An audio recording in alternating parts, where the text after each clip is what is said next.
Well, on our last episode, David said that these kinds of shows where we do listener questions, we open up the mailbag, are his favorite. So we thought, you know what, let's just make kind of our last couple of episodes of the year all mailbag based. So we've got more great listener questions coming at you on today's show. We've got a question from Amy, never paying extra on her mortgage or never paying cash for a car, but also never being in a hurry to pay off debt. And so she's just wondering if she's missing something about all this advice about debt and retirement planning. So can't wait to dig into that question. Plus, we got a good Social Security question to answer today as well from Howard. So if you're interested in those two topics and learning more about retirement, this is the episode for you because it's all coming up next. Do you need help protecting your finances as you enter retirement? David Dickens of KC Financial Advisors has got you covered. Welcome to the Cover Your Assets KC podcast. Well, David, Christmas is almost upon us. The holidays fast approaching, but it doesn't mean that we're taking time off from doing the podcast. We got another great episode lined up today. I hope you're doing well. I am doing well. This is a fun time of year, assuming your football team is doing well. That's true. And when you got a couple of football teams doing well, and you got a little basketball going on, and looking forward to the holidays and some good family time, this is an awesome time of year. Yeah, I'm a hockey guy, so I got to throw hockey in there too. Can't let get out of. That's right. You used to do hockey play-by-play. Did a little bit. Yep, I've got lots of New Jersey Devils paraphernalia all over the place in my house and in my office, and so. Yeah, I'm a little bit of a crazy Devils fan. So little hidden secret about me, I suppose. That's pretty awesome. But didn't you actually? Am I making that up? Didn't you do play-by-play like for North Carolina, maybe University of North Carolina hockey team or something? You're making it sound pretty big. So I did do for the women's basketball team for the Tar Heels. I was the play-by-play voice for 7 seasons. There you go. So yep, and I did a lot of Carolina basketball broadcasting. Did a little bit of stuff with the ESPN back in the day. Unfortunately, I graduated in 2009, so job prospects that had been lined up disappeared, and things were a little tough for those first couple of years in terms of breaking into the true sportscasting industry. So it became more of a hobby for me. In terms of the hockey, though, Carolina had a club team when I was in school in those first few years after. So they rented time at the local ice hockey rink to play their games. So this is the level that we're talking about. But it made for very entertaining broadcasts where it was in the early days of streaming, David, and you could see live how many people were tuning in to listen to the broadcast. Cool. But the games were at 11 o'clock at night, all right? And obviously there's no audience except for the kids' parents. And so it was really funny to be there broadcasting the game and watching it go from like 15 people tuning in to you get to be about 12:30 in the morning. It's down to 5. And then the third period's getting underway. And you hit that 1 and then eventually that 0. And you're kind of like, and I'm talking to myself. No one's around. But they were fun. It was good practice, and I got some great stories because I actually broadcasted from the ice.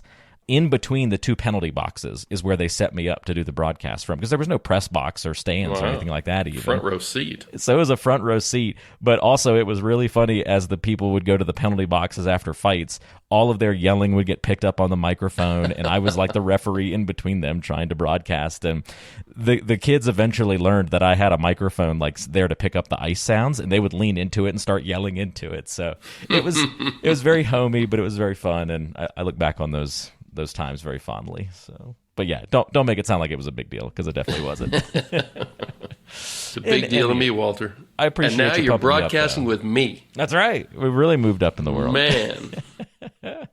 It's good stuff. We're very versatile. We can go. I can go do hockey. I can talk financial planning. Whatever you want to talk about, we'll figure it out. So that's the appeal there, I suppose.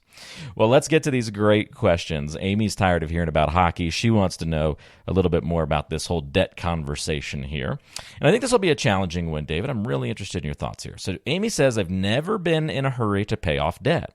I've never paid extra on my mortgage. I've never paid cash for a car. And I use my home equity line fairly often for major purchases that I need to make.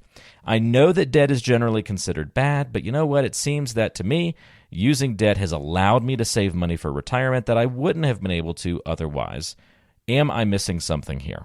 So that's an action-packed question, I will say, Sure Amy. is. I think the answer to whether I'm missing something here is maybe not. But The answers are likely different if you're in your 40s or if you're in your 60s, and you didn't give us that piece of information. So I'm just going to throw out some decisioning points here, and hopefully they're helpful to you and to our other listeners. Never paid extra on my mortgage. You know what? If you have a low fixed rate mortgage, I say in your 40s, not a big deal at all. In your 60s, maybe not a big deal, unless it's going to be emotionally stressful for you to have a mortgage once you retire, even if it's a low fixed rate mortgage that is, 5 years from going away. So I don't have any problem with low fixed rate mortgage. I think it's a great use of debt. I think that's productive debt. Car loans, probably not a big deal. I know that car loans 2 or 3 years ago were way less expensive than they are today. And I know that terms on car loans, it used to be you get a 5-year car loan, and that was kind of long. Now I understand they're doing them for 6 and 7 years. And then, Amy, how long do you keep these cars? And my favorite answer is, well, I pay them off in 5 years, and I drive them for another 5. So if that's the case, it's probably not a big deal with a car loan. Your home equity loan is a little trickier. That is almost certainly a floating rate loan. So what you were paying on it a year and a half ago when interest rates were really low is probably dramatically different than what you're paying on it today, since interest rates have gone up a bunch. And then the other thing you said is you'll use your home equity loan for major purchases. And what I don't know is how you would define a major purchase. So if a major purchase is a consumer good, something that you want now but you don't have the money for, probably, but you're doing that instead of a credit card purchase, I'm probably less good with that. If you're buying a durable good, a new, let's say your air conditioner went out at your house and you said, well, I don't have cash I want to put into that. I'm going to put it on my home equity loan and pay that off over 12 or 18 months or whatever it is. A new refrigerator, maybe your car. I probably have less of a problem with a durable good than I do a consumer good. What you don't want to do, and we've talked about this on numerous podcasts over the years, is you don't want to finance a lifestyle that's bigger than your income using debt, especially floating rate debt. So, Amy, you're hopefully something in there was important to you, and kind of the long and the short of it is, as long as your spending is within your means, you can use debt smartly to finance some of that. If any of that is confusing to you, then either shoot me an email back or get some good advice from somebody. You sound like you're with it. You do a good job of managing your finances. You just want to make sure, especially if you're in your 40s or 50s, that you don't make a silly mistake as you're getting toward that retirement red zone. That's a great point. Yeah, let's just not make a bad mistake when we get near retirement because we don't have that time on our side anymore. So even if something's worked for you for many years, a particular style of investing or, Amy, your attitude toward debt, just because it's worked for many years doesn't necessarily mean it's the way to move forward. We could apply that to a lot of different mentalities when it comes to finances and retirement. So always just a good idea whenever you're getting close to retirement, do a check-in with how you're currently doing things. And the easiest way to do that's with a review with somebody like David, who has seen many, many, many thousands of financial plans over the years and been able to help people tweak and improve those plans for more secure financial futures. So if you want to talk to David a little bit more in depth about that, you can call him at 913-317-1414, or you can go online to coveryourassetskc.com. And Amy or anyone else listening that is interested in touching base, we've also put that information, that contact info, in the description of today's show. All right, Howard will have our final question of the episode. It's another good one here. Howard says, I just received a medical diagnosis that will almost certainly shorten my life by several years. Sorry to hear that, Howard. He says, I'm 63 and I'd planned to wait until 70 to start my Social Security so that I could get the largest possible amount. But now I think I should start it right away. Do you agree? I, too, am sorry that you got that diagnosis, Howard. That's pretty tough. And, hopefully you've got good family and friends around you to make all that just a little bit better. Social Security is built to be actuarially sound. And all that means is The earliest you can start is 62, and the latest you should ever start is 70 because it doesn't get any better. But you get more money per month the longer you wait. But if you live to basically your life expectancy, let's call that, it's built to kind of be 6 to 1, half dozen the other at roughly age 81 or 82. So if you don't think, so you said that you're shortening your life by several years. I'm going to guess that means that you're expecting to live into your 70s, maybe mid-70s, but not much further than that. If you or any other listener is pretty convinced that you are not going to live past 81 or 82, then you'll probably get more money out of Social Security by starting earlier and taking the lesser amount.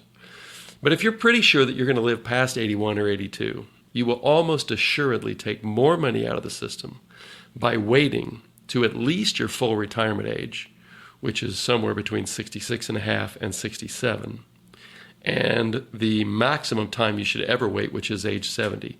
So if you're going to live long, there's a benefit to waiting. If you're pretty sure you're going to live shorter than 80 or 81, there are good reasons to start taking the money early.